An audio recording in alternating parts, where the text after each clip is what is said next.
अगला क्वेश्चन कहता है दिए गए आंकड़ों 1,0,5 का माध्य, तो माध्य बराबर वही लिखेंगे कुल संख्याओं का योगफल बट्टे कुल संख्या 1 प्लस 0 प्लस 5 बट्टे 3 हो जाएगा। जोड़ेंगे 6 बट्टे 3, 3 दूनी 6। आपका आंसर ऑलरेडी क्या हो गया 2। अगला क्वेश्चन कहता है प्रथम 5 अभाज्य संख्याओं का माध्य होगा, यानी शुरू से अभाज्य संख्या लेंगे और 5 तक और उसका माध्य कितना होगा वो लिखेंगे। सबसे पहले हम लिखेंगे अभाज्य संख्या। क्या लिखेंगे? अभाज्य संख्या। अभाज्य संख्या यहाँ आपको हो जाएगा 2, 3, 5 तक कहता है 5, 7 और 9। फिर माध्य बराबर वही सूत्र लिखेंगे, क्या? कुल संख्याओं का योगफल बट्टे कुल संख्या। तो 2 प्लस 3 प्लस 5 प्लस 7 प्लस 9 और बट्टे 5। इसको जोड़ेंगे 9 7 16, 16 5 21, 3 24, 2 25 बट्टे 5 5 25। हम काट देंगे, ऑलरेडी आपका आंसर हो गया 5। अगला क्वेश्चन है आपका प्रथम 5 धनात्मक संपूर्णांकों का माध्य होगा। तो संपूर्णांक हम जान रहे हैं, क्या? 2 लेंगे, 4 लेंगे, 6 लेंगे, 8 लेंगे और 10 लेंगे। ये संपूर्णांक धनात्मक हो गया। अब इसमें माध्य बराबर फिर हम वही फार्मूला लगाएंगे, कुल संख्याओं का योगफल बट्टे कुल संख्या। तो 2 प्लस 4 प्लस 6 प्लस 8 प्लस 10 और बट्टे 5। इसको हम जोड़ेंगे 10 8 18, 6 24, 4 28, 2 30, 30 बट्टे 5, 6 5 30। ऑलरेडी आपका आंसर आ गया 6। अगला क्वेश्चन दिया हुआ है 7 छात्रों का औसत भार 55 किलोग्राम है, जिसमें 6 छात्रों का भार क्रमशः 52, 58, 55, 53, 56 और 54 किलोग्राम है। तो 7वें का भार क्या होगा? तो यहाँ हमको लिखना होगा माना कि 7वें छात्र का औसत भार बराबर x किलोग्राम। अब हम लिख लिए हैं, अब फार्मूला लगाएंगे, क्या? माध्य बराबर कुल संख्याओं का योगफल बट्टे कुल संख्या। तो हम लिखेंगे 52 plus 58 plus 55 plus 53 plus 56 plus 54 plus x माने 7वां को तो x भी लिखेंगे और बट्टे कितना 1 2 3 4 5 6 7। अब यहाँ दिया हुआ है 55 किलो। 7 छात्रों का औसत भार कितना दिया हुआ?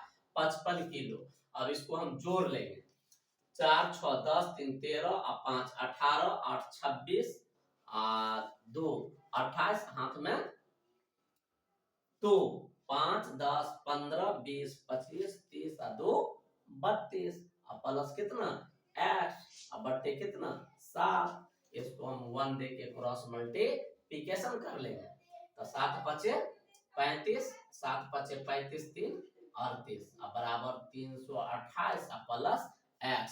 इसको हम इधर ले आएंगे तो हो जाएगा 385 माइनस 328 बराबर x। इसको हम घटाएंगे 15 में से 8 गया 7, ये हो गया 7, 7 में से 2 गया 5, 3 3 कैंसिल बराबर x। इसलिए x बराबर 57, यानी 7वां छात्र का जो भार निकला वो कितना निकल गया 57 किलो। इसलिए आपका ऑलरेडी आंसर हो गया 57 किलोग्राम।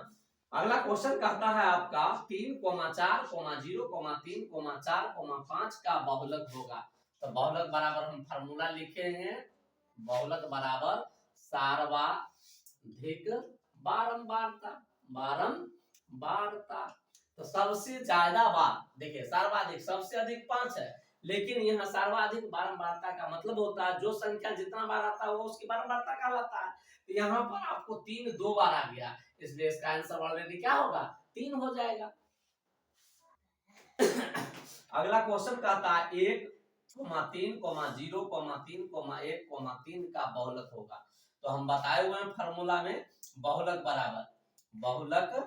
बराबर क्या सर्वाधिक बारंबारता। तो 3 यहाँ सबसे ज्यादा बार आया है, इसलिए आपका आंसर क्या ऑलरेडी हो जाएगा 3।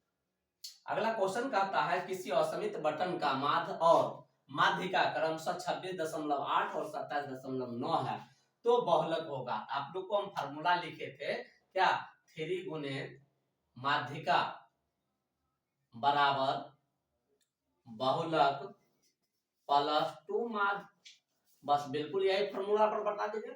क्योंकि माध्य और माध्यिका हमको दिया हुआ, हमको बहुलक ऑलरेडी निकल जाएगा, तो हम लिखेंगे क्या, 3 गुने माध्यिका, माध्यिका ये है कितना 27.9 अब बराबर बहुलक नहीं दिया हुआ है तो बहुलक लिख लेंगे, प्लस 2 गुने माध्य, माध्य आपको दिया हुआ 26.8 नहीं।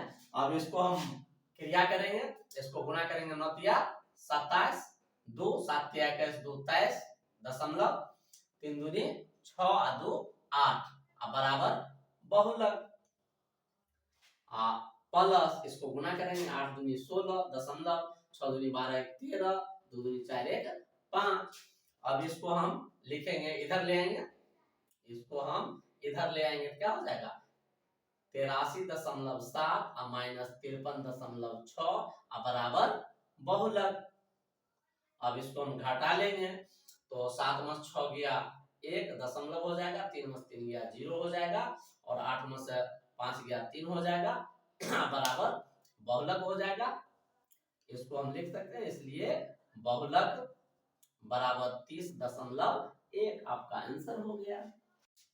अगला प्रश्न आपका पूछ रहा है माध्यिका का तिगुना और माध्य का दोगुना का अंतर कहलाता है, क्या कहलाता है।